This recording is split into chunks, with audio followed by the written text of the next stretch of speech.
The big engines were upset. Ever since Greedy left, we've been worked off our wheels with all these commuter trains too. Yes, we can't balance them and the goods traffic.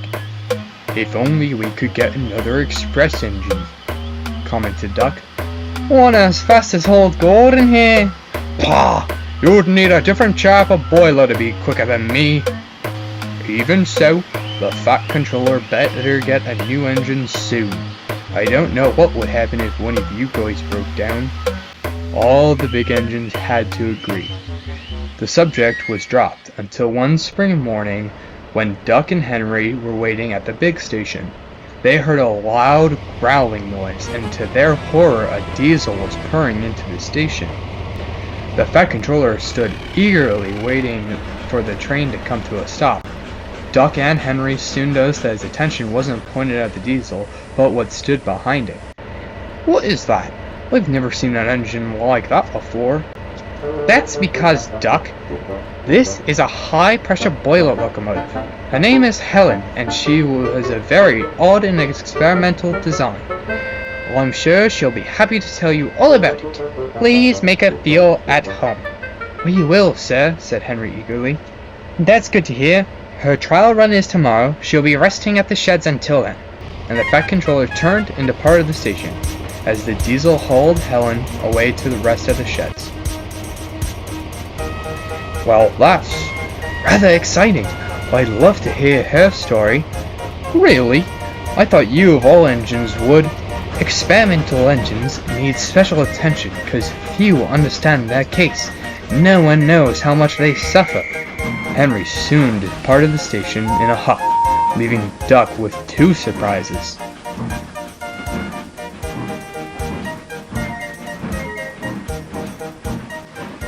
That evening, Henry backed down to find James and Gordon were in the other side of the shed, giving Helen a wide berth. I think it's supposed to be an express engine, the eyesore, Gordon scoffed. Henry was offended and backed down next to Helen. The new engine was apprehensive at first. Hello, I'm Henry. The new engine gave him a timid smile, and Henry continued. I'm sorry Gordon's giving you a hard time. He's quite protective of his express. Helen didn't say anything, so Henry went on. I'm an experimental engine too, you know. And Henry explained to Helen his story as she listened politely. Edward arrived to bolster Henry's efforts, telling Helen all about the railway. The next morning, Gordon left the sheds with a huff. Edward laughed. Pay no attention to old Gordon, he's just jealous. Helen smiled as the Fat Controller walked up to her. Well, Helen, you are going to have a test run to see how you perform under your own steam on the main line. Duck will be helping you out to make sure nothing goes wrong. Well, we're going to have a wonderful time, ain't that right, Helen?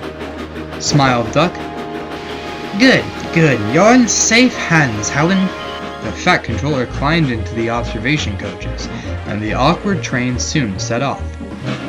Duck felt unsure as Helen started up. Her boiler seemed to be making weird noises.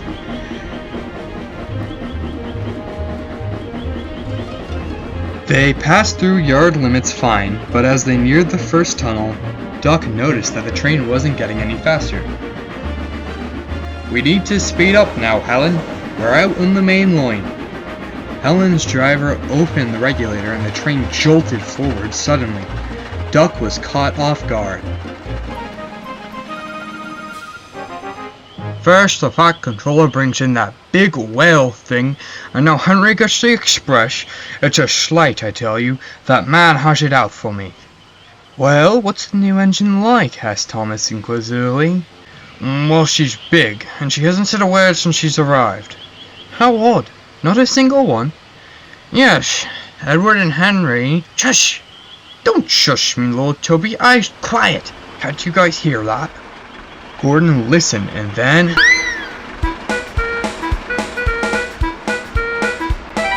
I thought you said she was quiet, Gordon, chuckled Thomas. She was!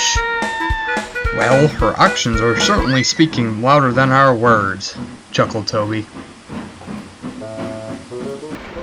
Meanwhile, Duck was going through a harrowing ordeal. He hadn't expected Helen to be able to accelerate so quickly. However, as Helen strained up Gordon's Hill, she used a lot of her steam.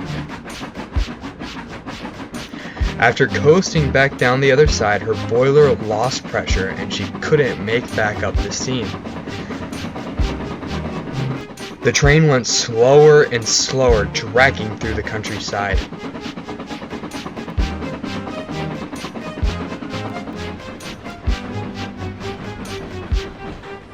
Helen strained into the middle station with barely any steam remaining. The inspectors carefully looked all over her as the Fat Controller spoke to her crew. "I'm not a locomotive expert," he said, "but I think that was a bit inconsistent." Yes," said the inspector. "It seems that Helen has issues holding boiler pressure. I'm sure our works can iron out that and the kinks with her power output. It might take a few weeks, however, and she may need her boiler modified." "Just do whatever it takes. I'll have her steaming once again. Duck, take Helen to the new works." "Fear not, Helen," he soothed. "You will be a much more reliable engine. Just what I need for my mixed traffic work. You'll have a fulfilling life here on Sodor." Even though the Fat Controller's words comforted her, Helen felt like she was going to cry as Duck dragged her away. She had once again let everyone down. The Great Western Engine recognized her feelings and consoled her. "It's okay, Helen. You're a very powerful engine, and soon you'll be a very useful engine too." Then Helen spoke up for the first time. "Thank you, Duck. I just want to do the best I can." Duck didn't say anymore. He just quietly moved the big engine to the works.